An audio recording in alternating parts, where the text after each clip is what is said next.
நான் சொல்லிக்கிறேன். இன்னைக்கு முருகன் மாநாடு நடத்தினாங்களா? இந்த முருகன் மாநாட்டுல இந்த அதிமுக முன்னாள் அமைச்சர்கள்லாம் இருக்கிறாங்கல்லன்னா புரிஞ்சுக்க, உண்மையாவே சொல்லணும், அவங்களுக்கு எல்லாம் சூடு சொரணெல்லாம் இருக்குதான்னு தெரியல. தப்பா நினைச்சுக்காதீங்க. இந்த அளவுக்கு நான் வார்த்தையை விடுறேன் அப்படின்னா எதுக்காக சொல்றேன்னு கேளுங்க. முன்வரிசையில முருகன் மாநாட்டுல உட்கார்ந்து தந்தை பெரியாரையும் பேரறிஞர் அண்ணாவையும் இழிவுபடுத்தி பேசிக்கிட்டு இருக்காங்க. அதை பார்த்துக்கிட்டு வாயை மூடிக்கிட்டு உட்கார்ந்து இருக்கிறார்களே, இவர்கள் எல்லாம் தமிழ்நாட்டிற்கு தேவையா என்பதை நாம் முடிவு செய்ய வேண்டும். தமிழ்நாட்டுல நம்பர் 1 முதலமைச்சர் என்று நம்முடைய தளபதியாரை ஏன் சொல்றோன்னு தெரியுமா? இன்னைக்கு சமூக நீதிக்காகவும் மகளிருக்காகவும் திட்டங்கள் தீட்டுவதில் நம்பர் 1 நம்முடைய தமிழ்நாடுங்க. ஜவுளி பொருட்கள் ஏற்றுமதியில் நம்பர் 1 நம்முடைய தமிழ்நாடு.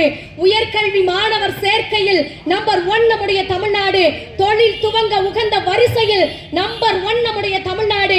காவல்துறையில் பெண் அதிகாரிகள் எண்ணிக்கையில் நம்பர் 1 நம்முடைய தமிழ்நாடு. மின்னணு ஏற்றுமதியில் நம்பர் 1 நம்முடைய தமிழ்நாடு.